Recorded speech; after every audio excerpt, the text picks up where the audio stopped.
Quels sont les principaux enjeux des politiques scolaires? Alors, les enjeux des politiques scolaires sont multiples. D'ailleurs, ça explique l'investissement considérable dans tous les pays dans l'éducation. En France, évidemment, c'est le premier budget de l'État. Ils sont multiples. Alors, on a évidemment l'idée traditionnelle de transmission de connaissances, c'est-à-dire bien former, bien remplir des têtes en connaissances mathématiques, en maîtrise de la langue française, en langue étrangère, etc. C'est évidemment au cœur des missions, des politiques éducatives. Mais aujourd'hui, on va un petit peu plus loin dans tout un ensemble de pays. On se centre de plus en plus vers des compétences qu'on demande aux jeunes à terme, tout au long de la vie. Par exemple, des compétences en créativité, en innovation, en capacité à collaborer entre pairs, par exemple demain dans une entreprise, dans une association. Donc il y a toute une série de pays, je pense par exemple aussi bien à la Finlande qu'à des pays asiatiques comme le Japon, comme Singapour, la Corée, qui vraiment misent aujourd'hui sur ces nouvelles compétences parce qu'elles sont très importantes pour le développement économique et le développement social. Et puis on a aussi toute une série d'enjeux qui sont un peu implicites, notamment en France, mais qui sont aussi centraux, c'est-à-dire c'est l'école comme un lieu de socialisation.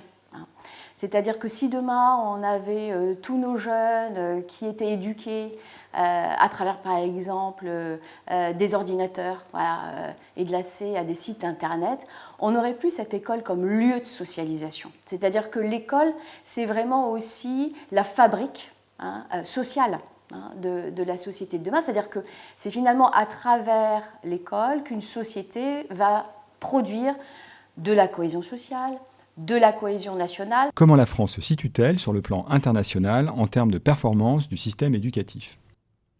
Si on regarde PISA 2015, qui est une enquête internationale de l'OCDE qui teste les élèves à la fin de l'enseignement obligatoire en mathématiques, en français et en sciences, on se rend compte que globalement, on est dans la moyenne, tout juste dans la moyenne, alors qu'on a toujours l'impression qu'on a la première éducation du monde.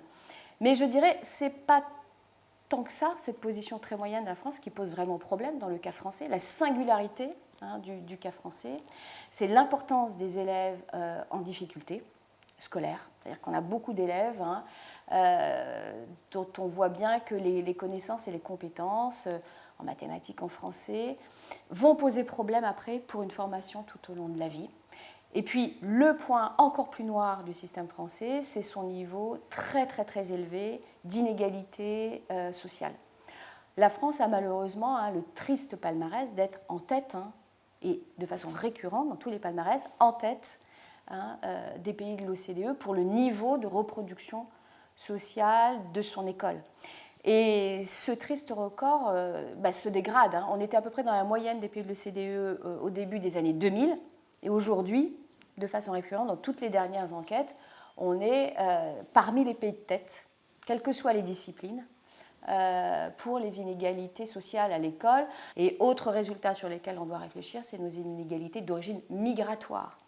Là encore, entre les résultats à PISA pour les élèves issus de l'immigration, première et seconde génération, et les résultats des élèves qui ne sont pas issus de l'immigration, cet écart entre ces deux groupes d'élèves est supérieur à ce qu'on voit dans les pays de l'OCDE. Donc, il faut vraiment qu'on réfléchisse en termes d'intégration sociale et d'intégration migratoire.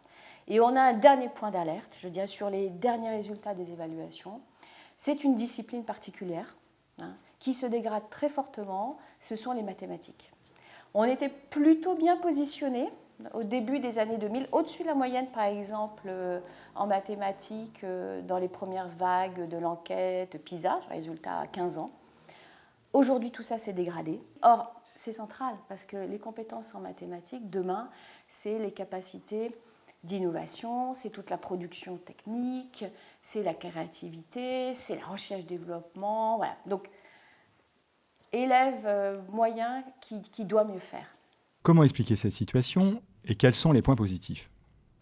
Alors, au vu des résultats des évaluations internationales, évidemment, le Conseil national d'évaluation du système scolaire s'est demandé pourquoi on en est arrivé là. Et pour répondre à ces questions, on a fait un détour par l'international, c'est-à-dire qu'on a regardé quels étaient les pays qu'on voyait de façon récurrente en tête des palmarès, quelles que soient les enquêtes internationales. Et c'est vrai qu'on trouve quand même sur les 20 dernières années quasiment toujours les mêmes pays, c'est-à-dire certains pays nordiques, comme la Finlande, et puis tout un ensemble de pays asiatiques, je pense au Japon, à la Corée, et puis dans certains cas, par exemple l'Angleterre, ou dans une moindre mesure aussi certaines dimensions des États-Unis. Donc on a regardé ces pays, on se demandait qu'est-ce qu'ils ont de commun. À savoir tout d'abord une continuité dans les politiques scolaires. C'est le plus marquant. On voit bien que c'est des pays qui, pendant 20 ans, pendant 30 ans, demeurent vraiment sur les mêmes principes en termes de politique éducative. Le deuxième élément aussi tout à fait marquant, c'est que tous ces pays ont adopté une philosophie particulière, c'est-à-dire qu'ils ont compris, il y a 30 ans, que pour élever le niveau éducatif de leur population, il fallait évidemment se soucier des élites, mais il fallait aussi, et peut-être même surtout, se soucier de tous les élèves qui sont en difficulté sociale et donc potentiellement en difficulté scolaire. Donc ils ont énormément investi sur le traitement de la difficulté scolaire dans leurs écoles, à partir du niveau primaire, donc beaucoup d'investissements dans l'enseignement primaire et beaucoup d'investissements sur des pédagogies qui tournent autour de la différenciation pédagogique. Alors qu'est-ce que c'est la différenciation pédagogique ? C'est la capacité de l'enseignant, de façon très pratique, dans sa classe, à pouvoir développer des pratiques pédagogiques, une organisation de classe qui lui permet de suivre mieux chacun des élèves. Le troisième élément aussi commun à l'ensemble de ces pays, c'est que les enseignants ne sont pas seuls. Ils ne sont pas seuls à monter au front pour lutter contre la difficulté scolaire. Dans les établissements, il va y avoir des enseignants spécialisés dans certaines disciplines. Je pense par exemple à Singapour, je pense à la Finlande. Et puis le dernier point, je dirais que c'est un peu le nerf de la guerre. S'il doit y avoir qu'une seule réforme dans un pays à mettre en œuvre, c'est la formation.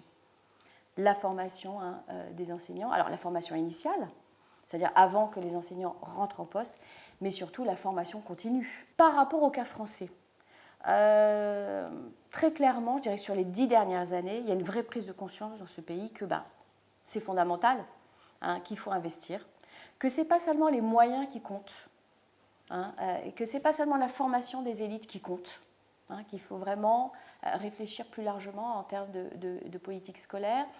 C'est intéressant parce qu'on voit quand même maintenant se dessiner certains traits de continuité des politiques scolaires.